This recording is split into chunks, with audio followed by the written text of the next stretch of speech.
reconstituting peptides. All right, so here you have bacteriostatic water. This is what takes the peptide from being a powder and turns it into a liquid you can use. What's these big ones? This is just a different vial of bacteriostatic water. Oh, okay. This one's refrigerated because I've opened it. Oh, okay. This one is still completely sealed. Okay. So it doesn't have to be refrigerated yet. You can see it still has the top on it, the Oh, protective top. Always with the rubber stopper, you gotta take some isopropyl alcohol and clean it because you're gonna put a needle through it, and the last thing you wanna do is get bacteria all over your needle and then inject that bacteria into your body. Okay. Or into your peptide.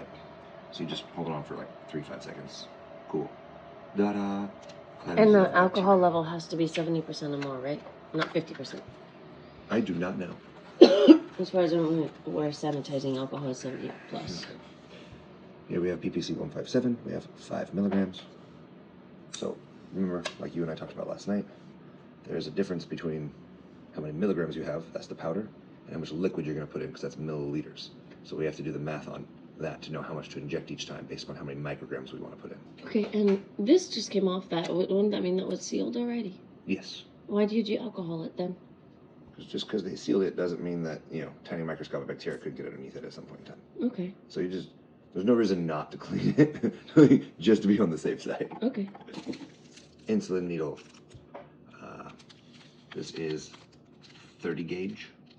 That is the small one. Yeah, this is the tiniest one. This is the one that 99% of the time you won't feel when you inject it into yourself. Okay. Unless you touch like a little nerve ending, and then it feels a little painful, in which case you just pull out, move over a quarter of an inch, do it again, and you're probably going to be fine. Okay. Pull a little plunger in. Always keep this when you're done. You can recover it. Yeah, so you don't accidentally stab yourself while throwing out the trash later. So in this case, we have 5 milligrams. Okay. For me, right now, because I'm injured, I want a higher dose of this. Like I could do 250 micrograms. There's 1,000 micrograms per milligram. Okay, so this is 5 milligrams. So that's 5,000. Inside this container. Yes, so that's 5,000 micrograms. So 1 milligram is 1,000 micrograms. Correct. Okay. There's 1,000 to 1. Okay. Cool. Because I'm injured right now with my eye fucked up, I want to do a higher dosage, like a healing dosage, not just a chilling dosage. Okay. So I want to do 500 micrograms every time. Okay. So that would mean that their times 10 would get to 5 milligrams. So I have 10 injections in this bottle. Because you're doing... Because I'm doing 500 micrograms. Okay. Okay. Normally you'd be doing like 250. Yeah, normally for me at my weight, 250 to 300 is like a standard dosage. Okay. But they're like, for the first 2 weeks, you want to do a higher dosage because your eyeball's fucked up. Okay. Cool. So it means there's 10 of those in here. Mm-hmm. Now I have to figure out how much liquid I want to put in here. Right, and you want the end result to be that you withdraw this one little dash equals what for you? Well, that would be, well, it depends on how much liquid. So if I put in... the whole thing holds 1 milligram. 1 milliliter. So 1 milliliter. liter is water, gram is weight. This is how much you're filling up with liquid. So you want, if this is 1 milliliter. Mm-hmm. So if I put 1 milliliter of water in there, uh-huh. that's 10.1s, okay. 10 of the big lines. Uh-huh. So that would work perfectly because I want to take 1/10 of this every time. Okay. But if I were to put, say, 2 whole things in here, I'd have to take 0.2 to 2 lines every time to get 500 micrograms. Did that make sense? No. No? So let's say this is a shot glass of water. Yes. If I put 1 shot glass of water in here and I want to take 1/10 this every time, I take 1/10 of a shot. Yes, that's what you want. But if I put 2, if I fill this up and put in 2 full shots of water, and I want to take 1/10 of this, then every time I have to take 0.2 because I've put in double the liquid. So when you're saying 0.1, 0.2, I'm reading 1, 2. Yes, so, yes. But it is 0.1, 0.2. If I put in double the water, I have to take double the size of the shot when I draw it out. Okay. Does that make sense? That does make sense. Cool. What I would do to make it really easy then, I would say, okay, if I want to do 300 micrograms, what's 5,000 divided by 300? And just to make sure, I think it's 16.7, 16.66 repeating. 5,000, because that's how many micrograms we have, divided by 300 micrograms. Yeah, 16.667. So if I wanted to keep it at the number for 1 right there, yeah, which would be 1/10 of a milliliter, then what I would do is I'd go on here and I'd pull 1 full draw, so that's 100, or it'd be 10 of those. I'd fill that up, and I'd come back and do 16 point, or I'd do it to 6 point and 2/3. Okay, because it's and then I would put that in 6.6. And then that would mean that every time I pull up 0.1, or 10 right there, you get the ratio that you still need. I'd get that 300, yeah. Okay. So that's why if I put in more water or less water, that depends on how much of that I get with every draw of how much I pull. Okay. That's why we have to do the math every time for each one. Okay. So my goal will be to do all the math for everything to set it up so it's always 0.1 on our draw. The problem is because then that means later on you can put 10 different peptides in there for one. And number two, it makes it really easy after you've done the math that each time you go in and you pull, you know each time I'm just pulling one because I've already done the math. Yeah, so each peptide will be set up with a different amount of liquid inside of it, depending on how many micrograms are inside. But you will be pulling daily just one.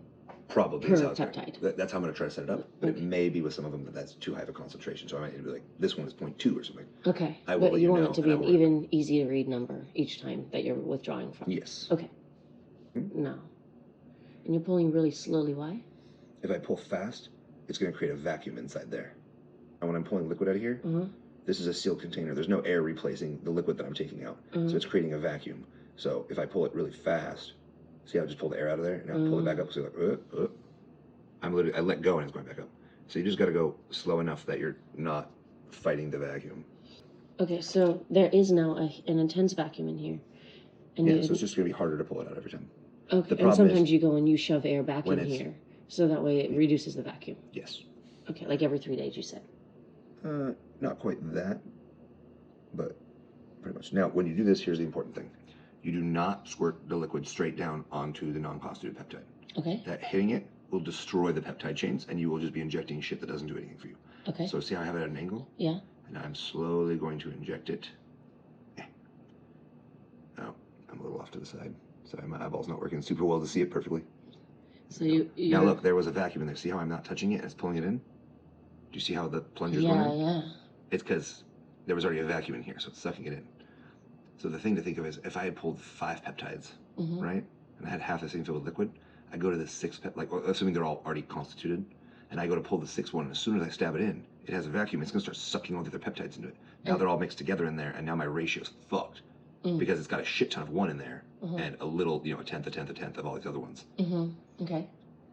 So that's why we go and we make sure there's, there's no vacuum in the original, in your little reconstituted thing. So every 2 or 3 days, you said you went back in and you just boop, so I would go to all 6 of them. I would just take a fresh needle, fill it up with air, go in, push it down, and I just stab it in, and then if it sucks the air in, I know that it had a vacuum. If it doesn't do anything, I go, oh, you don't need any extra air in there. Okay. Take it.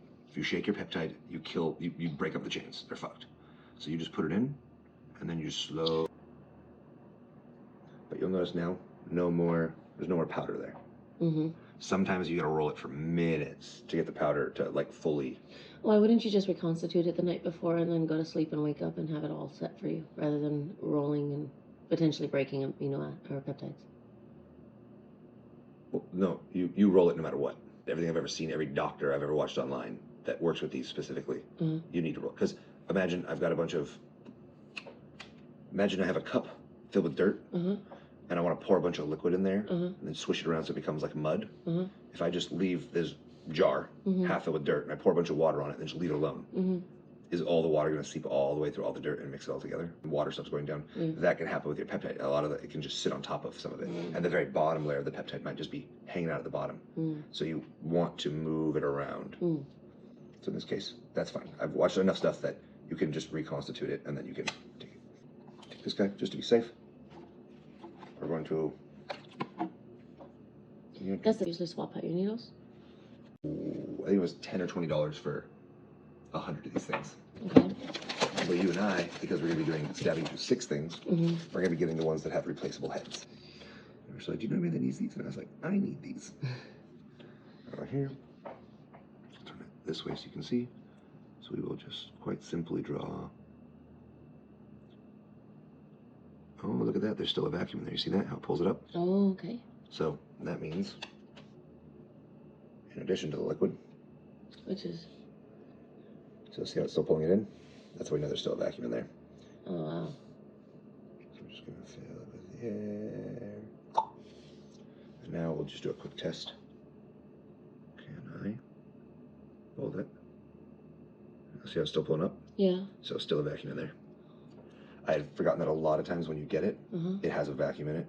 So almost every time you constitute a new peptide, you gotta give it extra air. We'll do a quick test again. We'll try to pull it. Yep. Damn. Yep. So So good thing you swapped the needles, I guess. And now, see how it's not pulling out or anything? It's just hanging out. In fact, if you notice, it's pushing out now, which means it has a little bit too much air in there. And again, if I need to push the peptide in, see how I'm doing it to the side? This is sideways. So I'm not just shooting the peptide into the liquid at bottom. But what I am going to do is let this pull out now a little bit of air until it's at a nice happy place. So each time you do this with a peptide, you should use the original needle and then do this finagling with the air and then start mixing your peptides. Not a bad idea, just to be on the safe side. So it comes with a vacuum. After you've already done this, then you're only pulling the tiniest amount of liquid out of it every time, so it's not going to create a huge vacuum suddenly. So you line it so you fill it up. Here's point one. So that's it. Doesn't air inside the... What you're thinking about is veins. That will kill you. Okay. Like air into your big fat veins, that's bad. Okay. A little bit of air into fat literally does nothing. Okay. I mean, you don't want to put like fill your thing up with air, but if you have a little bubble in there, it's literally going to do nothing. Okay. So that's the fattiest part of your body. How dare you? Versus I use my butt. 45-degree angle, don't go standing straight in. That will not make you happy. You want about a 45-degree angle, you just push it against there. If it hurts, you're probably touching a little vein or something, in which case you want to move somewhere else. So you just pull over, move somewhere until you don't really feel anything. Grab a little bit of fat, and the easiest way I found to do it, just give yourself little squishies. Squish, squish, squish, squish, squish. Squish, squish, squish, squish, squish, squish, squish, squish, squish. And eventually, if you just keep squishing, you'll notice my needle's all the way in. I literally felt nothing. If I had not looked, I would not have known it went in. Oh. So, go here. Boop. Pull out. Boop, boop, boop, boop, boop, boop, boop, boop. And then just clean up and put your stuff away. Yeah. So once you've the thing that takes the most amount of time is constituting it. After you notice when I finish constituting, all I had to do was draw it real quick and then poke it in. You can do that in like 30 seconds every day. And then it's just to use up the liquid that you put in there.